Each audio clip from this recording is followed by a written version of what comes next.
আমি আমার মায়ের একটি শীতের কাপড় কিনেছিলাম, কিন্তু মা বলেছেন তিনি এটা পরবেন না। আমি মায়ের জন্য আরেকটি শীতের পোশাক কিনে এনেছি। প্রশ্ন হলো, মায়ের জন্য কেনা পোশাকটি আমার স্ত্রীকে দিতে পারবো কিনা, এতে কোনো শরীর নিষেধাজ্ঞা আছে কিনা? উত্তর হলো না দর্শক, এতে কোনো অসুবিধা নাই। মায়ের জন্য কেনা পোশাক আপনার স্ত্রীকে দিতে পারেন, তাতে শরিয়া দৃষ্টিকোণ থেকে কোনো অন্যায় হবে না, কোনো গুনাহ হবে না। এমনকি মা কোনো পোশাক ব্যবহার করেন, এরপর স্ত্রীকে সেটা গিফট করেছেন, সেটাও ব্যবহার করতে মৌলিকভাবে শরিয়ার কোনো নিষেধাজ্ঞা নেই। তবে এক্ষেত্রে অন্য অসুবিধা তৈরি হতে পারে।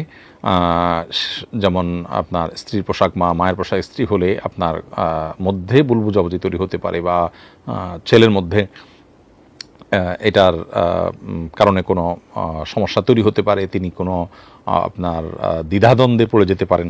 এই সমস্ত কারণে এটা করা অনুচিত, সেটা ভিন্ন বিষয়।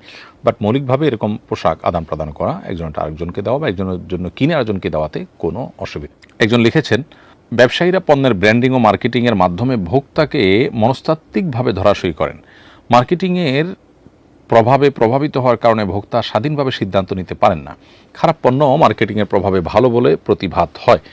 ব্যবসায়ী হয়তো মিথ্যা বলেন না, তবে প্রভাবিত করার জন্য যে সমস্ত কৌশল ব্যবহার করেন তা দ্বারাই ভোক্তা প্রতারিত হন। এটা শরীর দৃষ্টিকোণ থেকে ভোক্তার সঙ্গে সূক্ষ্ম প্রতারণা হিসাবে বিবেচিত হবে কিনা, খুবই গুরুত্বপূর্ণ একটি প্রশ্ন, বিশেষ করে আজকালকার সময়ের জন্য খুবই প্রয়োজনীয়।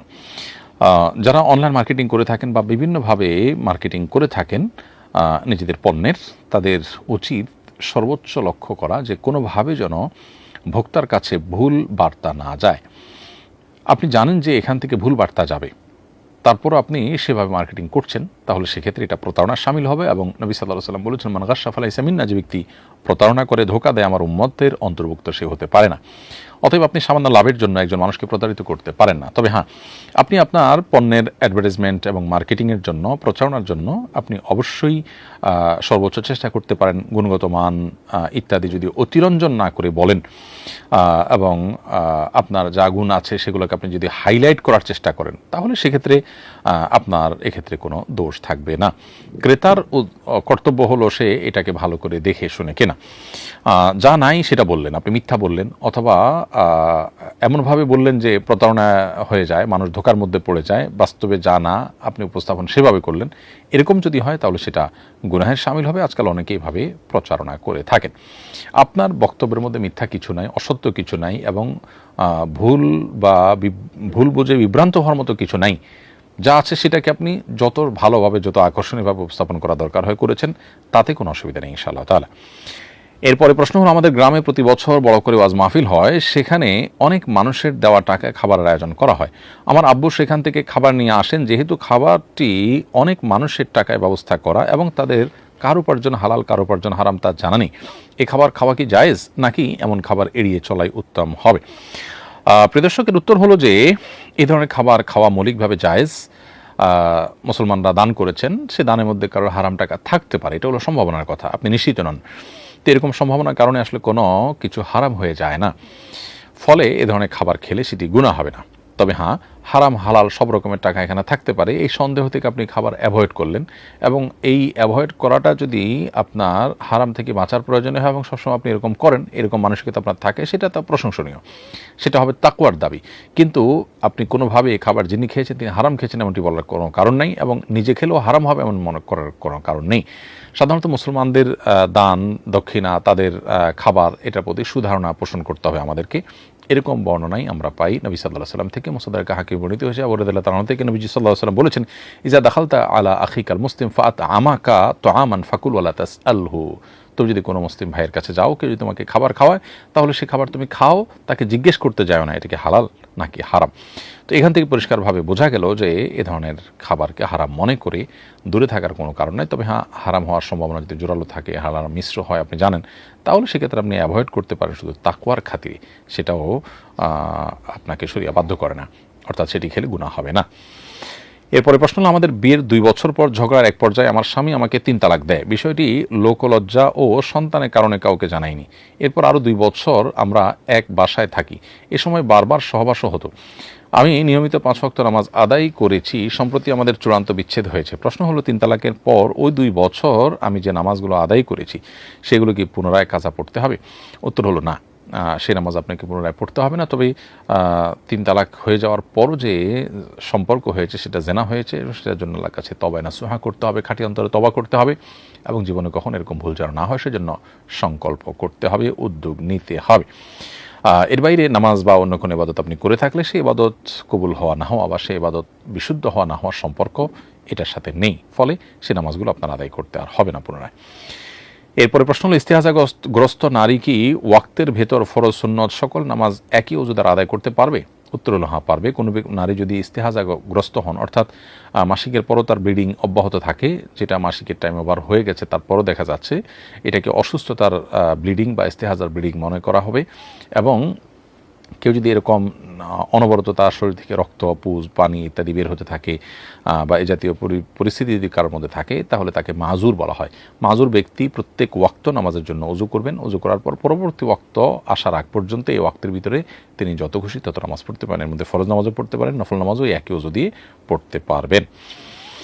এরপরে প্রশ্ন হলো, জীবিকার তাগিদে অনেক ক্ষুদ্র ব্যবসায়ী রাস্তা ও ফুটপাতে বিভিন্ন পণ্য বিক্রি করেন। শহরকে যানজট ও দখল মুক্ত করার জন্য অভিযানের সময় অনেক ক্ষেত্রে তাদের পণ্য জোরপূর্বক জব্দ করা হয়, ফলে তারা ও তাদের পরিবার চরম আর্থিক সংকটে পড়েন। শরীয়তের দৃষ্টিতে রাস্তা ও ফুটপাতে দখলের অপরাধে ক্ষুদ্র ব্যবসায়ীদের পণ্য এভাবে জব্দ করে নেওয়া কতটা বৈধ? উত্তর হলো যে অনুমোদন ছাড়া আসলে রাস্তাঘাটে এভাবে দখল করে সেখানে ফুটপাতে দোকানপাট করা এটা জায়েজ নয়। নবী করিম সাল্লাল্লাহু আলাইহি ওয়াসাল্লাম বলেছেন, ইয়াকুমুল জুলুস আলা তারিক, তোমাদের কেউ যেন রাস্তায় না বসে। যদি কখনো কারো নিরুপায় হয়ে রাস্তায় বসতে হয়, তারা রাস্তার হক আদায় করতে নবী সাল্লাল্লাহু আলাইহি ওয়াসাল্লাম বলেছেন। এখন রাস্তায় বসার কারণে যদি মানুষের চলাচলে ব্যাঘাত হয়, তো সেটা অবশ্যই নিষিদ্ধ। এক্ষেত্রে সংশ্লিষ্ট কর্তৃপক্ষ যদি মানুষের চলাচলে ব্যাঘাত না হয় সেভাবে প্ল্যান প্রোগ্রাম করে বসার কোনো রাস্তা করেন, ভিন্ন কথা। আর না হলে অনুমোদন ছাড়া এভাবে বসাটা শরিয়ার দৃষ্টিকোণ থেকে অনুচিত, কারণ এটা মানুষের ক্ষতির কারণ, মানুষের কষ্টের কারণ। আপনি উপার্জন করবেন, হালাল উপার্জন আপনার ফ্যামিলির জন্য, সেটা ইসলাম অ্যাপ্রিসিয়েট করে, কিন্তু সেটা করতে গিয়ে আপনি কারোর হক নষ্ট করতে পারেন না। ঠিক একইভাবে ফুটপাত দখল করে এভাবে রাস্তাঘাটে দোকান পাট ইত্যাদি করা ঠিক নয়। আমাদের দেশে অসাধু মানুষজন হয়তো চাঁদা নিয়ে, নানা সুবিধা নিয়ে এ ধরনের জায়গা দোকানপাট করার সুযোগ করে দেয়। যারা দোকানগুলো করেন তারাও জানেন, যারা এই সুযোগ করে দিচ্ছেন তারা নিজেরাও অন্যায় করছেন, তারা ঘুষ নিচ্ছেন এবং চাঁদা নিচ্ছেন। ফলে আপনি একটি হালাল উপার্জনের জন্য অনেকগুলো গুনাহে আপনি লিপ্ত হচ্ছেন, মানুষের অধিকার নষ্ট করছেন, অপরদিকে ঘুষ দিচ্ছেন, অন্যায় সমাজে এস্টাবলিশ করতে সহযোগিতা করছেন। এর বিপরীতে আপনার অনেক হালাল উপার্জনের পথ খোলা আছে, হয়তো 2 টাকা কম উপার্জন হবে। সেজন্য সেদিকে আমাদের যাওয়ার চেষ্টা করা উচিত। এবং এই সমস্ত ক্ষেত্রে যদি অনন্য উপায় হয় যথাযথ কর্তৃপক্ষ আপনার তাদের মালামাল জব্দ করে নেয়, তো সেটা মৌলিকভাবে কোনো নিষিদ্ধ বিষয় হবে না, কারণ অন্যায়ের দমনের জন্য, অপরাধ দমনের জন্য কোনো উদ্যোগ নেওয়ার অধিকার তাদের আছে। তবে সেটাকে নিয়ে নষ্ট করে ফেলানো, জ্বালিয়ে ফেলানো বা ওই ব্যক্তির প্রতি জুলুম হয়, আপনার লঘু পাপে গুরুদণ্ড হয়, সেরকম কোনো কিছু যেন না হয় সে চেষ্টা করা উচিত। এবং সেই সাথে কর্তৃপক্ষের উচিত তাদের পুনর্বাসনের জন্য উদ্যোগ নেওয়া। সুন্নাহ ফাউন্ডেশন থেকে এ ধরনের ক্ষুদ্র আয়ের মানুষদেরকে বিভিন্নভাবে প্রতিষ্ঠিত করবার, তাদেরকে স্বাবলম্বী করবার জন্য উদ্যোগ নিচ্ছে। সরকারিভাবে আরও বিভিন্ন প্রতিষ্ঠান থেকে এই ধরনের উদ্যোগ যদি নেওয়া হয়, আমার বিশ্বাস ফুটপাতের এই সমস্যাগুলো অনেকখানি দূর হয়ে যাবে। এরপরে প্রশ্ন হলো, আমার উপর হজ ফরজ হয়েছে, স্বামীকে জানালে তিনি আমাকে নিয়ে যেতে চাচ্ছেন না, পরে আমি আমার একজন মাহরামকে নিয়ে হজে যাওয়ার প্রস্তুতি নিয়েছি, কিন্তু তিনি বাধা দিচ্ছেন। এ অবস্থায় আমার করণীয় কি? স্বামীর কথা অমান্য করে কি আমি হজে যেতে পারবো? উত্তর হলো হ্যাঁ, স্বামীর অনুমতি ছাড়াও এক্ষেত্রে আপনি হজে যেতে পারবেন। কারণ হজ যখন কার উপর ফরজ হয়ে যায়, তখন স্বামী ফরজ কাজ থেকে বাধা দেওয়ার অধিকার রাখেন না। স্বামীর কথা আপনি স্ত্রী হিসাবে মানতে বাধ্য, কিন্তু যতক্ষণ পর্যন্ত তিনি আপনাকে কোনো ফরজ আদায় করতে বাধা না দেন। কোনো স্বামী যদি কাউকে নামাজ পড়তে বাধা দেন, সে বাধা যেমন শোনা জরুরি না, ঠিক একইভাবে হজ করতে বাধা দিলে সেটাও শোনা জরুরি না। তবে যদি স্বামী বলেন যে এবছর না, পরের বছর যাও, এমনি না অমনি যাও, তাহলে সেক্ষেত্রে যথাসম্ভব তার কথাকে শোনা দরকার। অনেক সময় দেখা যায় স্বামীর এবছর অসুবিধা, পরের বছর তিনি যেতে পারবেন, তো বিশেষ কোনো অসুবিধা না থাকলে সেটি আমলে নেওয়া যেতে পারে। এমনিতে স্বামী যদি আপনাকে অনুমোদন না করেন, না তোমাকে যেতে দিচ্ছি না, বা ঘোরাঘুরি করেন, বা আপনার বছরকে বছর পার করেন এভাবে নানান অজুহাত দিয়ে টালবাহানা করে, তাহলে সেক্ষেত্রে স্বামীর কথা মানতে আপনি বাধ্য নন।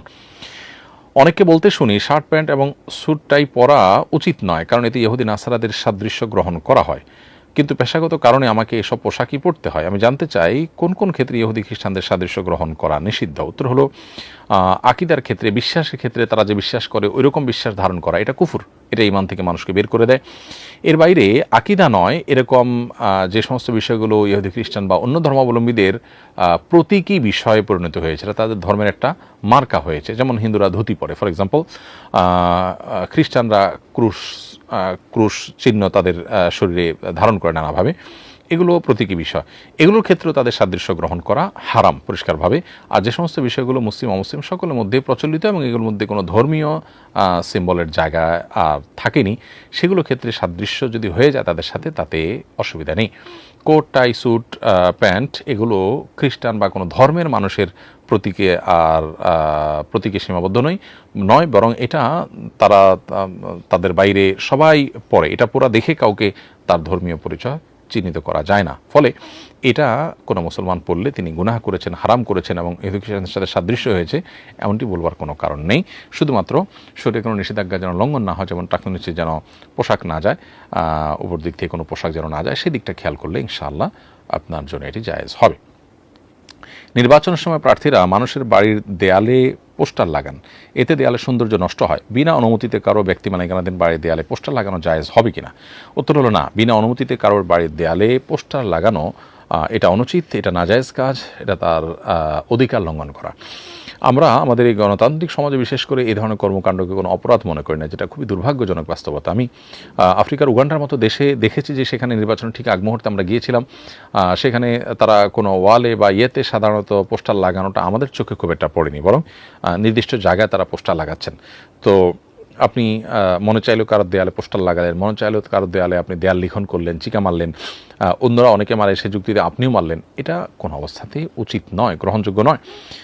যারা মানুষের সেবা করতে চান তারা যদি মানুষের অধিকার নষ্ট করে সেবা করার ওই চেয়ার পর্যন্ত যান, তাহলে সেখানে গিয়ে তিনি কি করবেন, যার ভিতরে এই চেতনাটা কাজ করে না। এই জন্য এটা কোনো দায়িত্বশীল মানুষদের কাজ না। সন্দেহাতীতভাবে আমাদের রাজনীতিবিদদের বা আমরা যারা পোস্টার লাগাই, এমনকি মাহফিলের পোস্টারও যদি হয়, সেটাও যদি কারো ওয়ালে লাগালে তিনি অসন্তুষ্ট হবেন মনে হয়, তাহলে সেখানে লাগানো উচিত নয়। কোথাও যদি কেউ পোস্টার লাগাতে নিষেধ করে থাকেন, লেখা থাকে, তাহলে তার সে লেখাকে আমলে নিতে আপনি বাধ্য, না হলে আপনি তার অধিকার লঙ্ঘন করেছেন এবং আল্লাহর কাছে এর জন্য জবাবদিহি করতে হবে। আজকাল হয়তো এই ধরনের বিষয়ের জন্য আপনাকে জবাবদিহির মুখোমুখি হতে হচ্ছে না, কিয়ামতের ময়দানে আপনাকে ঠিকই জবাবদিহির মুখোমুখি হতে হবে। এখন বিষয়টা ছোট মনে হতে পারে, অথচ আল্লাহর কাছে সেটা অনেক বড় বিষয়ে পরিণত হতে পারে কিয়ামতের দিন। এরপরে প্রশ্ন হলো, আমার বোনের জন্মের সময় তার পা কিছুটা বাঁকানো ছিল, তবে ছোটকালেই তার সঠিক চিকিৎসা ও অপারেশন করা হলে সম্পূর্ণ সুস্থ হয়ে যায়। 18 বছরের বেশি সময় ধরে স্বাভাবিকভাবে হাঁটাচলা করেছে, শুধু পায়ে সেলাইয়ের দাগ রয়ে গেছে। সাধারণ অবস্থায় সেলাইয়ের দাগ দেখা যায় না, কেবল পাজামা উঠে গেলে সামান্য দেখা যায়। এখন তার বিয়ের সময় পায়ের দাগের কথা পাত্রপক্ষকে না জানালে কি গুনাহ হবে? উত্তর হলো যে এটা যদি ছোটোখাটো কোনো দাগ হয়, যেটা আসলে অন্য অনেকের মধ্যেই থাকতে পারে এবং দাম্পত্য জীবনে এটা কোনো প্রভাব ফেলে না এবং এটাকে দোষণীয় মনে করা হয় না, তাহলে এটা আলাদা করে উল্লেখ করতে আপনারা বাধ্য নন বা উল্লেখ করা আবশ্যক নয়। আর যদি এত বেশি বড় দাগ হয়, যেটা আসলে কেউ অপছন্দ করার ব্যাপার হতে পারে বা দাম্পত্য জীবনে প্রভাব ফেলার মতো বিষয় হয়, তাহলে সেক্ষেত্রে সেটা আপনাদের স্পষ্ট ক্লিয়ার করা উচিত।